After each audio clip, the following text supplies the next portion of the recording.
Bonjour à tous, on se retrouve donc pour ce nouveau chapitre qui s'appelle Information chiffrée. Vous allez voir que c'est un chapitre très calculatoire. C'est pour ça que dans les prérequis, je vous dis qu'il faut absolument que vous maîtrisiez le calcul numérique. Je vous ai mis en particulier les fractions. Il y aura aussi des puissances de temps en temps, mais en tout cas, voilà, ça va être que des opérations arithmétiques dont vous avez l'habitude, addition, soustraction, multiplication, division avec des fractions, des puissances. Alors même si vous avez le droit à la calculatrice, voilà, à un moment, il va vraiment falloir que vous commenciez à bien maîtriser le calcul numérique. Il faut savoir écrire un nombre sous forme d'un pourcentage, et il faut savoir arrondir un nombre, parce qu'on va voir que dans ce chapitre, on va souvent avoir affaire à des valeurs approchées, et donc il faut être capable d'arrondir ces valeurs approchées. On voit qu'on a différents objectifs ici, on va les traiter au fur et à mesure de nos vidéos.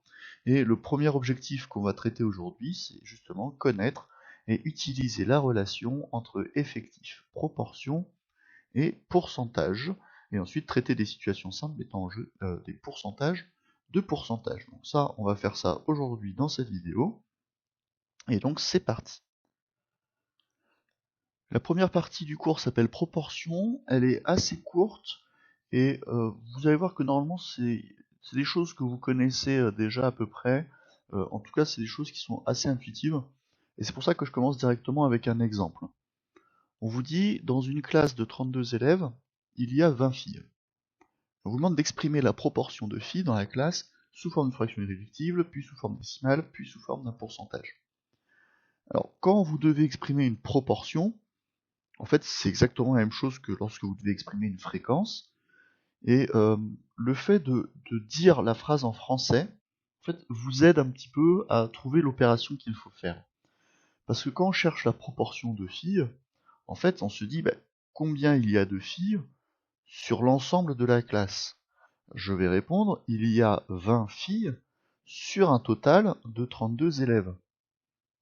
Et en fait, en disant ça, quand je dis il y a 20 filles sur un total de 32 élèves, le sur un total vous permet d'avoir l'idée de l'opération qu'il faut faire, puisque en français, quand vous dites 20 sur 32, ça correspond à l'opération d'une division, ça correspond en fait à une fraction.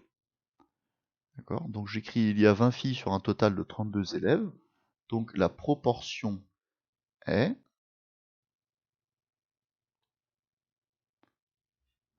20 sur 32. Voilà, donc là on a écrit la proportion sous forme d'une fraction, il faut maintenant réduire cette fraction au maximum. Donc 20 et 32 sont tous les deux dans la table de 4, donc je peux par exemple écrire que 20 c'est 4 fois 5, alors que 32 c'est 4 fois 8. Du coup cette proportion est égale à 5 huitièmes, et là c'est une proportion écrite sous forme d'une fraction irréductible. Voilà, une proportion c'est donc aussi simple que ça, vous prenez le nombre de filles que vous avez et vous divisez par le nombre d'élèves. Vous avez 20 filles sur 32, donc la proportion est de 20 sur 32. On nous demande ensuite d'exprimer ça sous forme décimale.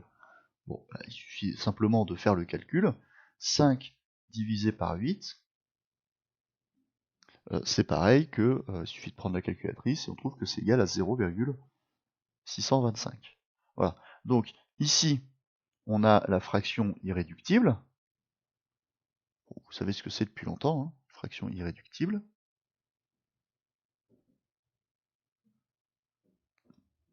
Hop. Et ici, on a la forme décimale, l'écriture décimale. Écriture décimale, forme décimale, c'est pareil. Bon, et enfin, on nous demande de l'exprimer sous forme d'un pourcentage. Exprimer ça sous forme d'un pourcentage, ça veut dire qu'en fait, ça revient à avoir une fraction sur 100. D'accord? Alors, le plus simple, vous savez depuis longtemps, c'est que 0,625, en fait, c'est égal, si je veux mettre ça sur 100, ben, en fait, 0,625, c'est pareil que 0,125 sur 1. Donc si je multiplie par 100 au dénominateur, je multiplie par 100 au numérateur, et donc ça fait 62,5 sur 100, et donc on a bien ici 62,5%. Voilà. Et donc ça, c'est le pourcentage. Alors faites très très très attention, parce que j'en connais qui vont faire l'erreur. Vous avez tendance à vouloir dire « Oh, bah, il suffit de multiplier par 100 pour avoir un pourcentage, et puis c'est fini ». C'est vrai. C'est vrai qu'il y a une multiplication par 100, en réalité il y a une multiplication par 100 sur 100. Mais l'erreur que vous faites, c'est d'écrire en gros des trucs dans ce genre-là, 0,625 fois 100 égale 62,5%. Vous écrivez ça, et ça, c'est archi faux. C'est complètement faux. Ça n'a aucun sens. Puisque 0,625 fois 100, si vous prenez la calculatrice, vous trouvez 62,5. Et 62,5%, si vous prenez la calculatrice, vous trouvez 0,625. Et donc vous voyez bien que ce nombre-là n'est sûrement pas égal à ce nombre-là. D'accord ? Donc dans votre tête, vous pouvez vous dire, bon bah là il suffit de multiplier par 100, il suffit de décaler la virgule de 2 chiffres vers la droite pour trouver le pourcentage, mais surtout vous n'écrivez pas cette horreur-là qui n'a pas de sens. Vous ne pouvez pas dire que 62 c'est égal à 0,6. C'est pas vrai. D'accord ? Faites attention à ça.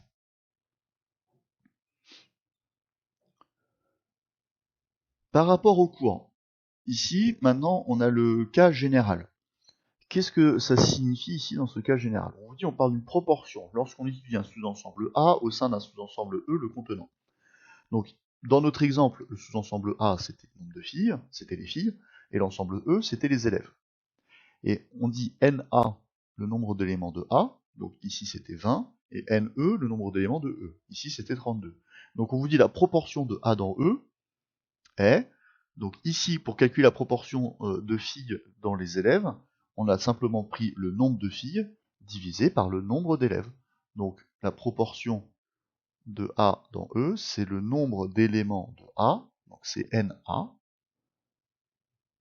divisé par le nombre d'éléments de E.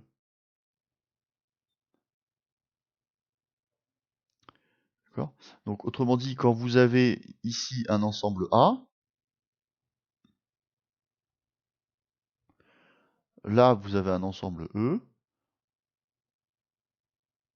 donc A est entièrement contenu dans E.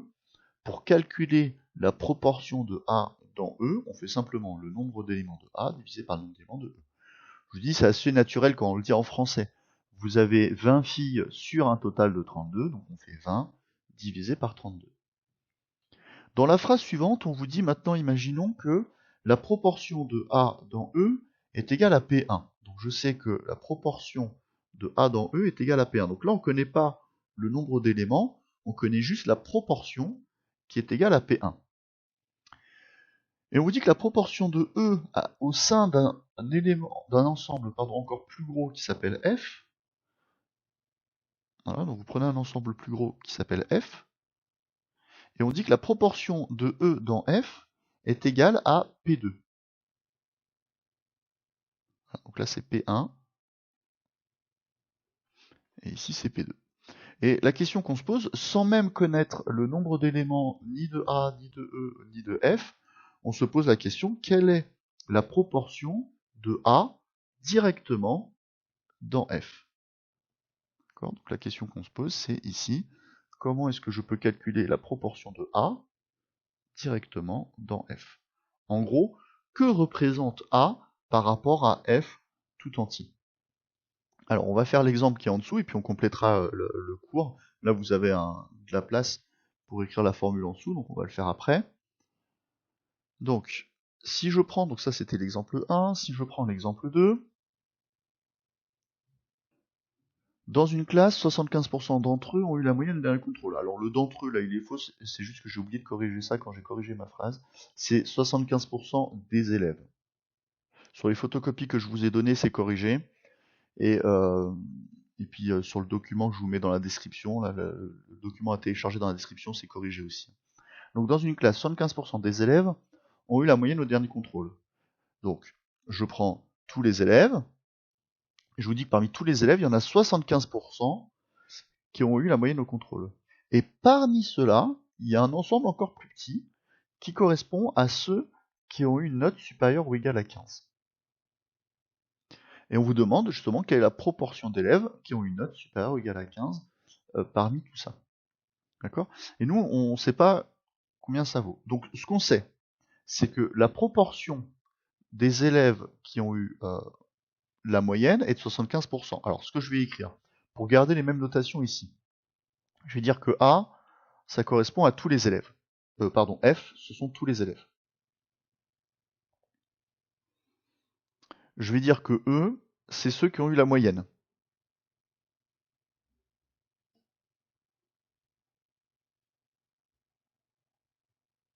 Et A, c'est ceux qui ont une note supérieure ou égale à 15. Donc on est bien d'accord que les élèves qui sont dans A, ils sont également dans E. Si vous avez une note supérieure ou égale à 15, vous faites bien partie des élèves qui ont eu la moyenne. D'accord ? Donc ce que je sais, d'après ici mon énoncé, c'est que la proportion d'élèves qui ont eu la moyenne par rapport à F, donc la proportion de E dans F, cette proportion-là est égale à 75%. Donc c'est égal à 0,75. D'accord? Donc il faut vraiment que vous maîtrisiez 75%, c'est pareil que 0,75. Donc la proportion de E dans F, c'est 0,75. Mais on sait que la proportion parmi ceux qui ont eu la moyenne, donc parmi eux, on sait que la proportion de A dans E, donc la proportion de A dans E, on vous dit c'est égal à 30%. C'est égal à 0,3. D'accord? C'est égal à 30%. Et nous, ce qu'on cherche, c'est la proportion de A parmi l'ensemble des élèves, donc parmi F. D'accord? C'est ça qu'on veut. D'accord? Quelle est la proportion d'élèves qui ont une note supérieure ou égale à 15? Donc on cherche parmi ceux qui ont une note supérieure ou égale à 15, quelle est la proportion sur l'ensemble des élèves. Alors en fait, l'astuce, c'est de faire apparaître le E qui est ici. Et c'est pour ça que vous devez maintenant absolument maîtriser les fractions. C'est-à-dire que vous devez comprendre que NA sur NF, c'est pareil que NA fois NE divisé par NF fois NE. J'ai le droit de multiplier en haut et en bas par le même nombre. J'ai le droit aussi de changer l'ordre de mes fractions, de mes multiplications. NA fois NE, au dénominateur, au lieu d'écrire NF fois NE, j'ai le droit d'écrire NE fois NF. Et en faisant ça, qu'est-ce qu'on retrouve? On retrouve ici NA divisé par NE et NE divisé par NF. Et qu'est-ce qu'on fait entre les deux? On les multiplie. Donc ça fait 0,30 ou 0,3, c'est pareil, multiplié par 0,75. Et en faisant ça, on trouve la proportion d'élèves qui ont une note supérieure ou égale à 15 parmi l'ensemble des élèves. Donc avec la calculatrice, vous trouvez 0,225, ce qui vous donne 22,5%.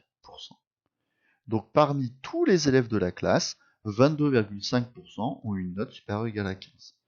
D'accord? Parmi tous les élèves de la classe, 75% ont eu la moyenne.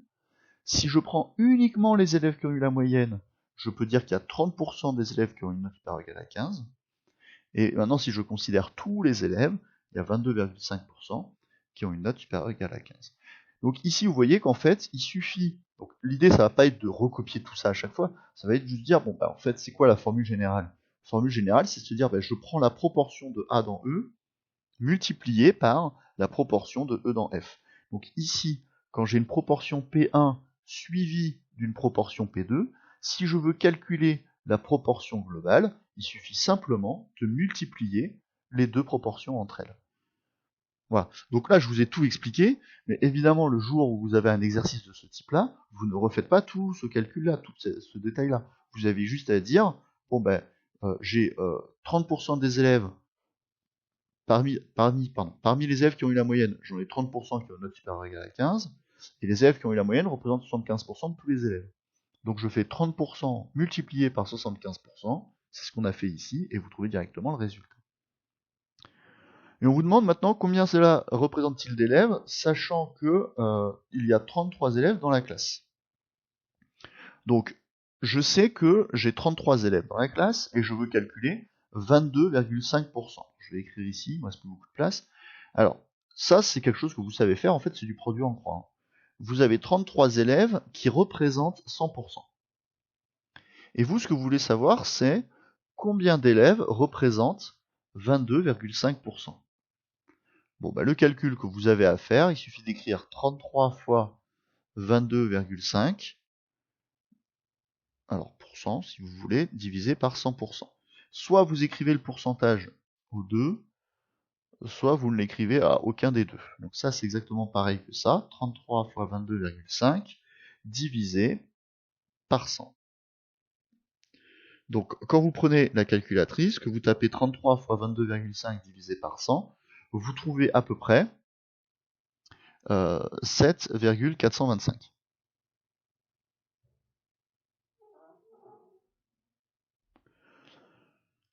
Voilà, alors ce qui correspond à une valeur très approchée, donc on va mettre à peu près 7 élèves. Voilà.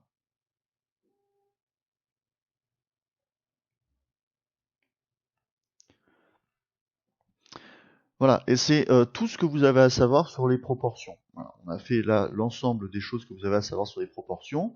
Ça veut dire qu'il faut savoir calculer une proportion classique, d'accord, un nombre divisé par un autre nombre, et il faut savoir calculer la proportion d'une proportion. Donc il va falloir vous entraîner pour ça. Donc vous allez faire 2 exercices qu'on corrigera ensuite en classe, mais il faut absolument que vous fassiez les exercices. Il faut que vous vous entraîniez. Donc n'hésitez pas à me poser des questions, soit en commentaire de la vidéo, soit vous m'envoyez un message si vous avez des problèmes pour faire vos exercices, mais essayez de les faire, n'attendez pas qu'on les corrige en classe. Et donc ce que je veux que vous fassiez, c'est l'exercice 21 et 24 de la page 259. Voilà, faites-les tout de suite, n'attendez pas, ils sont pas très longs. Euh, donc si vous avez bien compris ce que je viens d'expliquer ici, vous devriez ne pas avoir de problème pour faire l'exercice 21 et 24, page 259. Voilà, on s'arrête là pour cette première vidéo sur les informations chiffrées, et je vous dis à bientôt pour la prochaine vidéo. Bon courage à tous, au revoir.